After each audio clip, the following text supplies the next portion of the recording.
Kami mengucapkan selamat tinggal kepada Mysore, daerah Satria Rakyat Tipu Sultan. Riwayat perjuangan Tipu Sultan membela nasib rakyat menentang penjajah terakam sebagai riwayat pejuang menegakkan cahaya Islam di bumi tercinta. Namun misi kami menyingkap sejarah hidup Tipu Sultan belum selesai. Destinasi seterusnya, Bangalore. Sebagian lembaran kisah hidupnya terdapat di Bangalore. Kali ini, kami menaiki kereta api 3 jam perjalanan dari Mysore.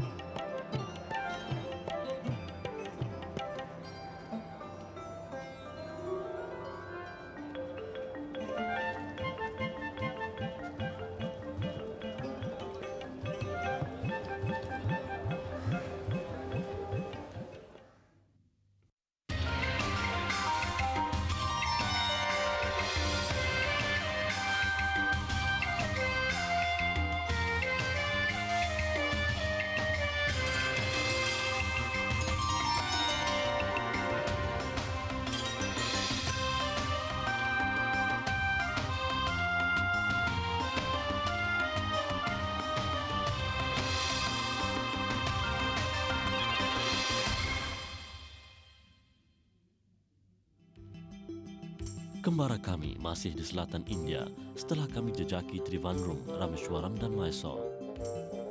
Jarak antara bandar Mysore dengan bandar Bangalore hanya 110 km.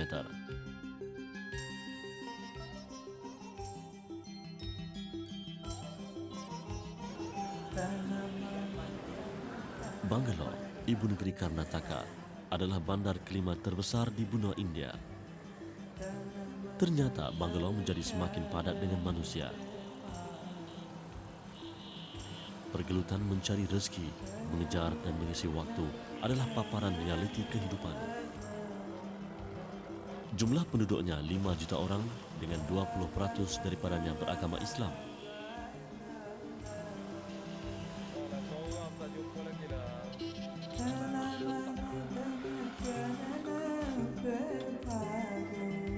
Hari kedua di Bangalore, kami isi dengan menelusuri sekitar pasar di mana terdapatnya Jalan Candi Chowk. Jalan ini popular sebagai tumpuan masyarakat Islam kerana di sini deretan kedai-kedainya dimiliki peniaga Islam yang melakar sejarah perdagangan sejak beratus tahun lampau. Apa yang lebih menarik ialah kawasan ini diasaskan oleh Tipu Sultan yang mahu melihat Bangalore pesat dengan aktiviti perniagaan.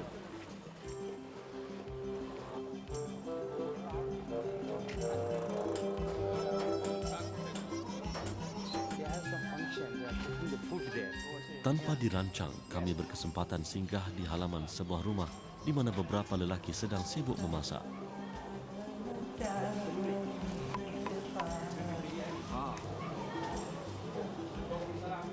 Rupa-rupanya mereka menyediakan lauk pauk untuk jamuan majlis perkahwinan pada sebelah petangnya.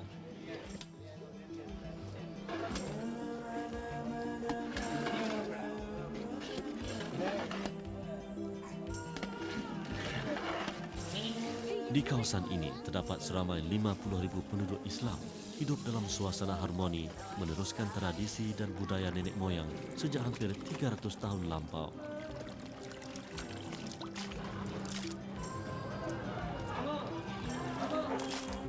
Yes, of course. Either Muslim or Hindu, we don't mind. I help out all the community. Either Muslim, Hindu, Christian, I don't mind. Since I am a social worker, I like to help people.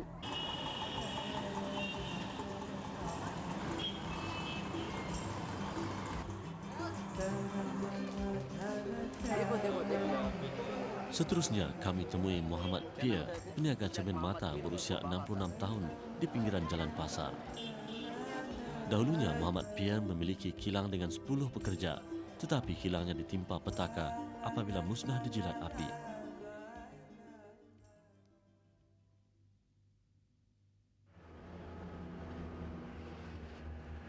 Keesokan hari, pagi-pagi lagi, kami teruskan kembara dengan harapan segera sampai ke tempat kelahiran Tipu Sultan sekaligus menjejaki makam jenazah baginda bersemadi. Akhirnya kami sampai ke kampung Devanhalli, 80 km dari Bangalore.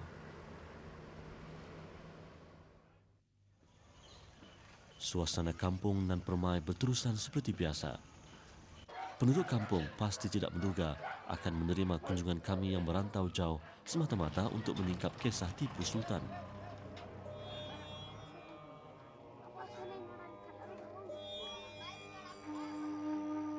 Kami melangkah masuk ke kawasan berpagar terletak di tepi jalan. Kami temui apa yang dicari. Berdasarkan keterangan pada batu tanda, disinilah tapak kediaman Tipu Sultan. Bagaimanapun, kemudiannya Tipu Sultan dibawa menetap di Istana Mysore.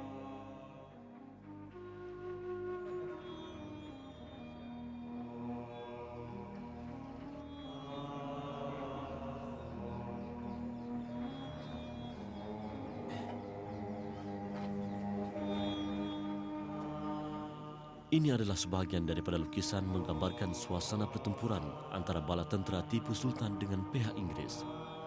Seterusnya melakarkan bagaimana pasukan Tipu Sultan tewas perang dan terpaksa menyerah kalah. Jeneral Cornwallis, ketua tentera Inggeris, menahan kedua putera Tipu Sultan, Abdul Khalik dan Muizzuddin sebagai tebusan.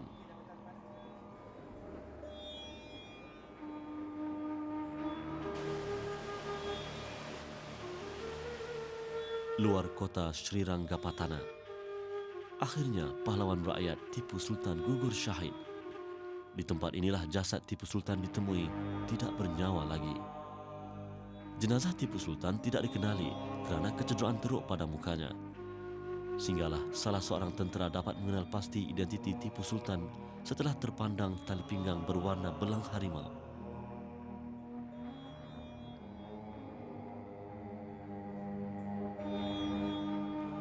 Tipu Sultan kecundang di medan pertempuran ketika berusia 48 tahun.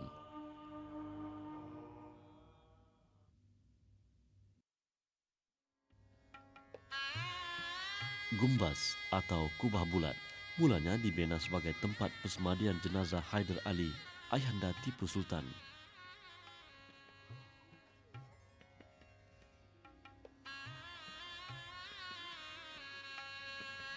Makam ini dikelilingi taman menghijau bergelar Taman Bunga Mawar. Pembinaan makam disempurnakan pada tahun 1787.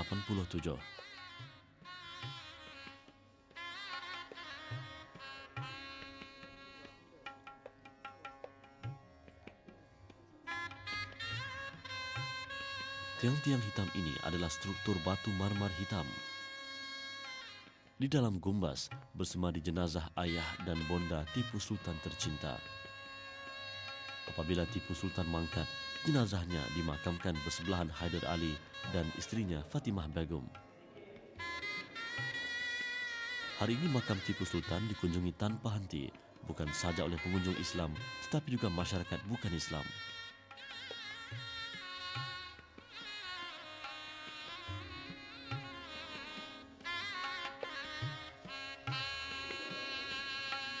Belang harimau adalah simbol keberanian sebati dengan kewibawaan Tipu Sultan.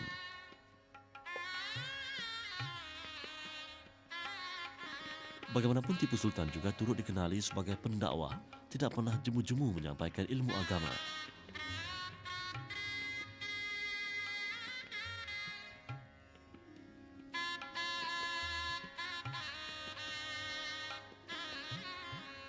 Di Srirangapatana, Tipu Sultan bangkit sebagai pahlawan menegak agama. Dan di Srirangapatana juga, Tipu Sultan gugur menggalang nyawanya mempertahankan maruah agama bangsa dan negaranya.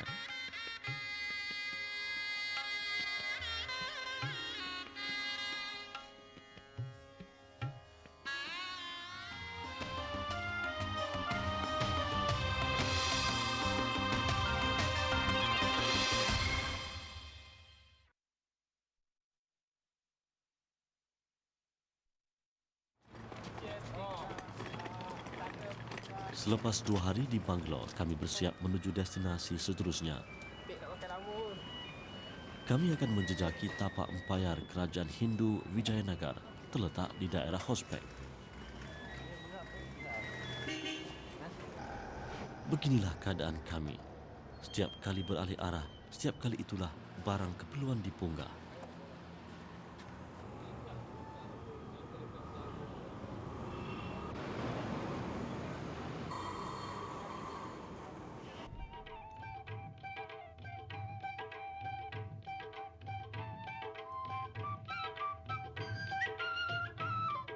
Hospek terletak 700 km dari Bangalore.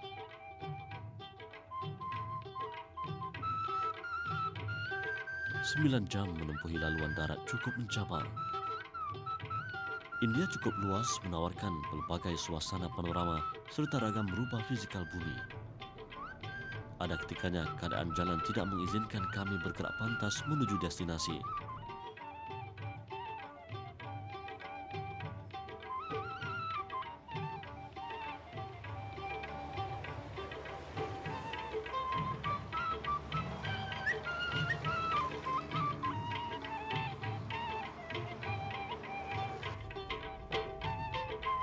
Kami terpaksa bermalam di pekan Hospek kerana perjalanan masih jauh.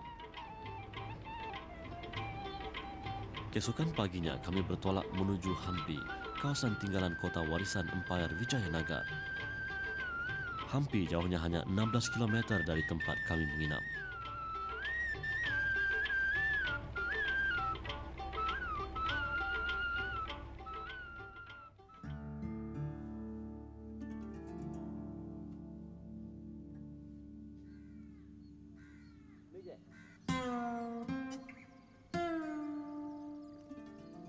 Sebenarnya, kota purba Hampi wujud sebelum Empayar Vijayanagar diasaskan.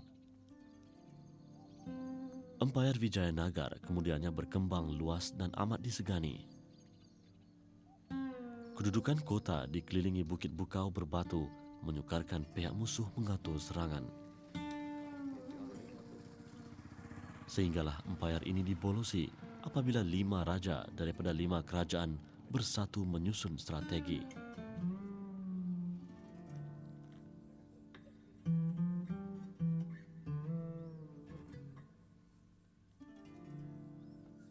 Kelima-lima Raja Bidar, Bamani, Gulbarga, Golconda dan Bijapur mewujudkan kerajaan Islam di sini.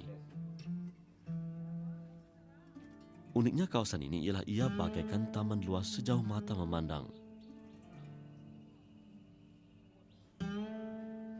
Bongkah-bongkah batu besar bagaikan disusun manusia dengan rupa bentuk beraneka gaya.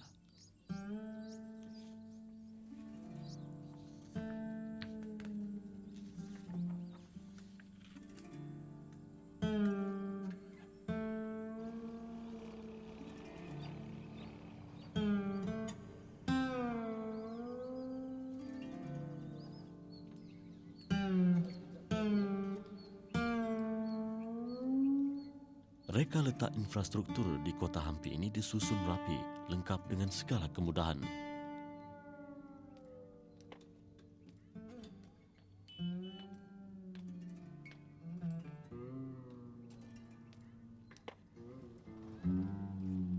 Ini ialah bangunan rumah tumpangan kegunaan pengunjung dari luar Hampi. Kesemua bangunannya diperbuat daripada batu granit masih kukuh hingga hari ini.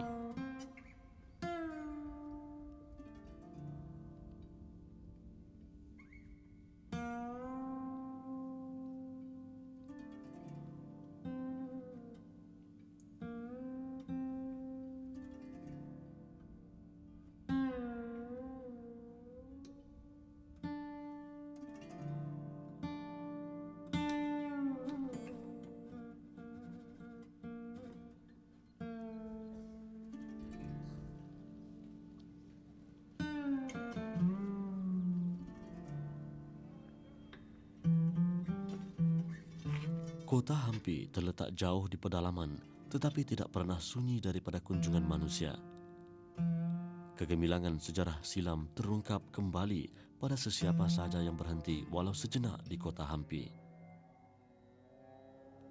Sempat kami susuri lorong sempit di celah rekahan bongkah batu yang menurut masyarakat tempatan menjadi laluan rahsia tentera keluar masuk menyusun gerakan. Kota Hampi kubu kemegahan kerana kekebalan pertahanannya terpaksa akur dengan kebijaksanaan dan kegigihan lawan.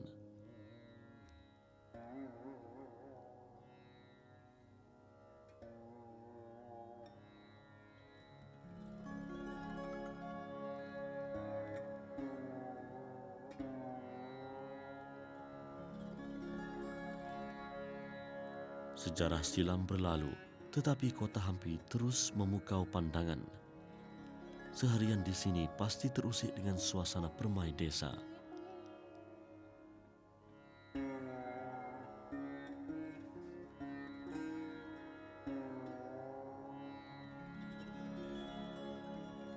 Apatah lagi, keasyikan merakam visual haiwan di pinggir desa dan sawah menghijau terjalin mesra dengan binaan sepi kota purba, membuatkan kami tidak sedar hari semakin jauh berlalu.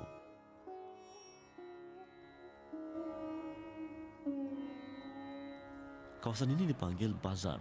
Pasar rakyat menjual beraneka jenis hasil kampung, binatang ternakan, kain sulaman, rempah ratus, kitab ibadat, biji-bijirin dan buah-buahan. Bazar ini dahulunya riuh dengan manusia pelbagai rupa dari segenap ceruk rantau.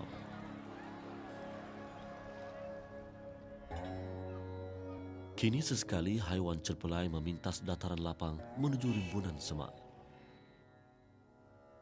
Kini tiang-tiang tegak sepi bungkam menelan usia zaman.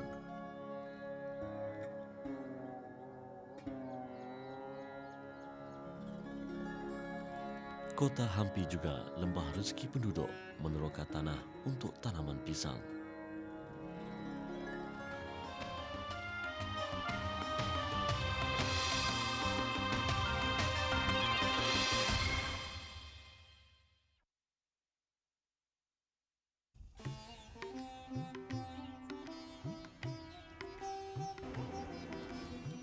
Sepanjang jalan menuju sebuah lagi daerah bersejarah, Bijayapur, pandangan diserikan dengan panorama berwarna kuning bunga matahari.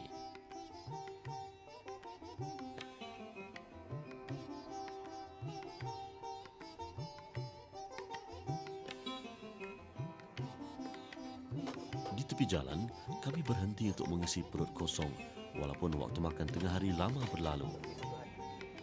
Juadah terasa enak sekali, walau lauk pauknya ala kadar. Kerinduan terhadap kampung halaman terubat apabila dapat menikmati suasana makan beramai-ramai sesama kru.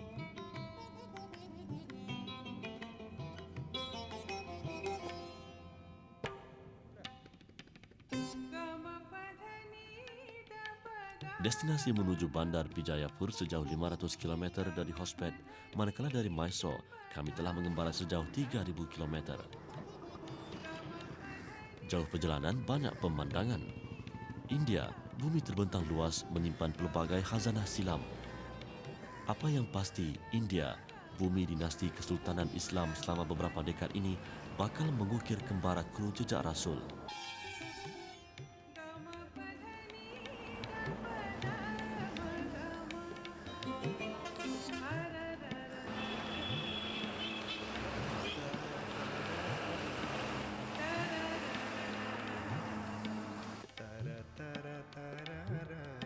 Kami singgah di lembah yang ditenggelami air.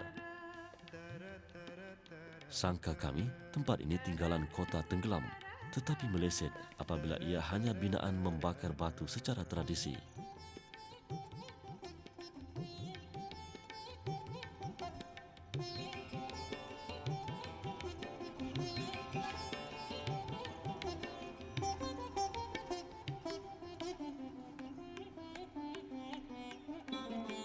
Begitulah, ada ketikanya kembara kami menjangkaui ruang perancangan asal.